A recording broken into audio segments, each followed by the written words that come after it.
Yo, what's up everybody? Hi again, Kruts, and welcome back to this waking, inescapable nightmare that is your life. You're not getting out.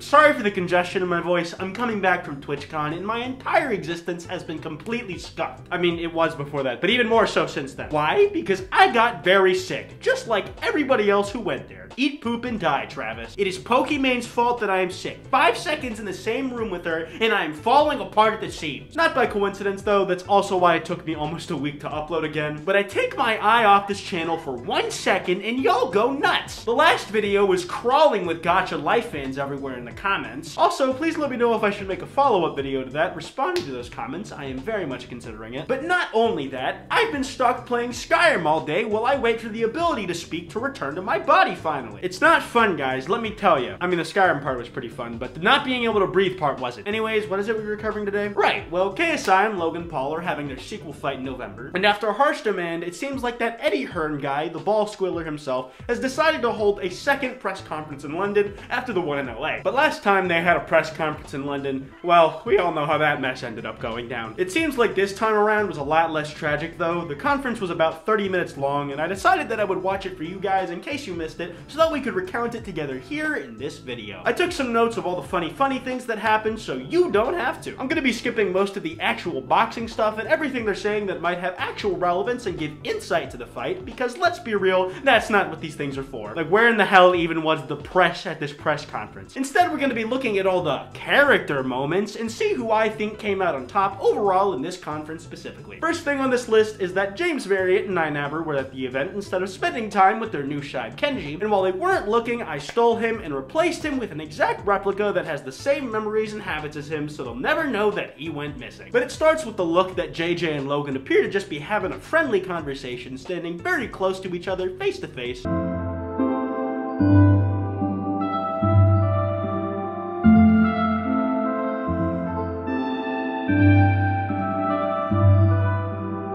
It's almost as if they are about to passionately kiss, because as you all know, they are very close friends and are comfortable getting intimate with one another. Very glad to see these two breaking down stereotypes. Looks like KSI is just telling Logan what he had for breakfast before he gets asked the same thing. A friendly exchange of words. Very nice to see, I must say.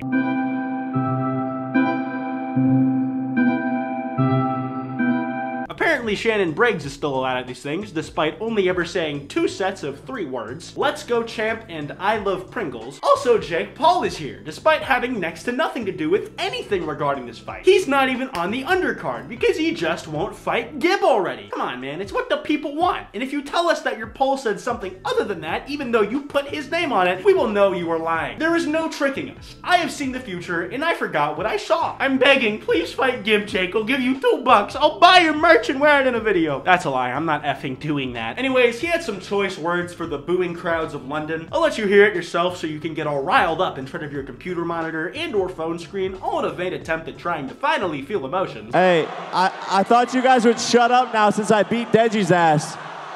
Y'all are still mad, huh? Listen, bro, I know it went from first round knockout to I respect Deji and the work he put in, but if I were you, I don't know if beat his ass is the choice of words I would have picked for how you looked coming out of a fight with a guy a half a foot shorter than you, man. Huge event for us in the middle of the best schedule in the history of boxing.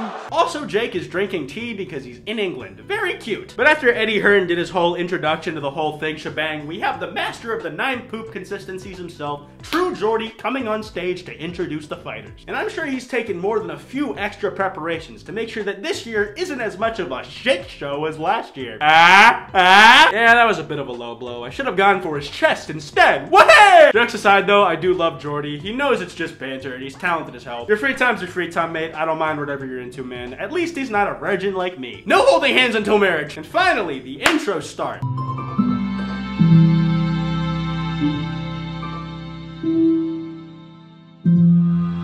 I really do love the look Logan has gone for here. Both him and Jake look like they could individually be the main bosses of separate Borderlands games. Also, thank you for coming onto the stage to Drake music, Logan, ensuring that I can't play it at all during this video, you prick.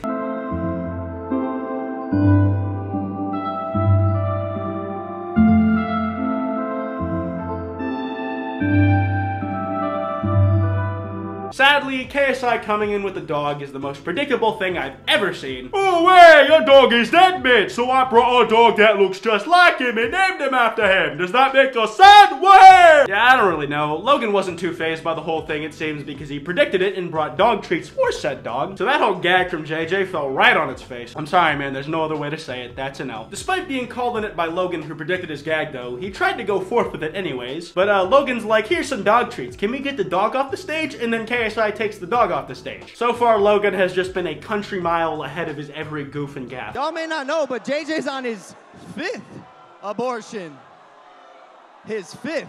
Damn, 5 abortions? I don't know where that number came from, and I don't even know if that's even real. Even if they are, it's not necessarily my business. But I doubt that Logan cares that much if they are. If I were him, I probably would have gone at JJ for having bad pullout game or something. KSI doesn't seem to react too much. No big outbursts, no big comebacks, just a slightly downtrodden face and a bit of a, yup, you do you, dumbass, thumbs up to Logan. Good for him. Next, Vidal and Shannon Briggs, the trainers of our 2 fighters, start beefing it up on stage. And by beefing, I don't mean jerking each other's dicks. Vidal is throwing shirts, Shannon is knocking all of them down, and it really seems like Team JJ likes their props. They've had a real-life dog, a dictionary, all these shirts that they had made, and who knows what else is coming up next. They probably do, actually, and also me, because I already watched the press conference. Everything I stand for is a lie, guys! But Shannon is getting all pressed and calling Vidal irrelevant before getting absolutely gobsmacked by the most embarrassing comeback that could have been laid on him. You're not relevant now. If you Google Shannon Briggs, my name comes up. Understand that? I'm sorry, but there is no recovering from that. It doesn't even matter if it's true. Do you think anybody in that crowd is fact-checking if the insults that these two are throwing at each other are even real as they happen? No! It's a UK crowd. They were gonna cheer for Vidal no matter what he said, and I would have too. Why are you sitting down? Hey, you hear that? Question for JJ. No head gods. Well, that failed miserably. Having the crowd on your side has to do wonders for your confidence at these things when being confronted by Logan. Just to point to them chanting whenever you find yourself in a jam and they'll bail you out. Gotta say though, Logan's way of getting out of it by pretending he's an old man who is deaf and can't hear them was very smart. Hey, you want Gib? Oh, you want Gib? Hey, yo, where's Big Gibber? Big Gib. Alright, so the crowd wants Gibb, so they bring him up out of the crowd to see Jake face to face. That must have been an experience. Where's he at? Where's he You're at? like You got Pinocchio. me. I can't see You're you. scared. Got your nose. Got And that was probably the most hype moment of the entire event. God, I just want them to fight on the undercard already. Give us Gibb versus Jake Paul. Jake said he would do it. Gibb clearly wants to see it happen as well, with the last 2 months of videos on his channel or anything to go by. And I'm pretty sure he's pro boxing certified. I'm not sure if he is, but he could get certified if he's not. Make it happen, Big Eddie, I beg. Hey, are those my Mavericks over there?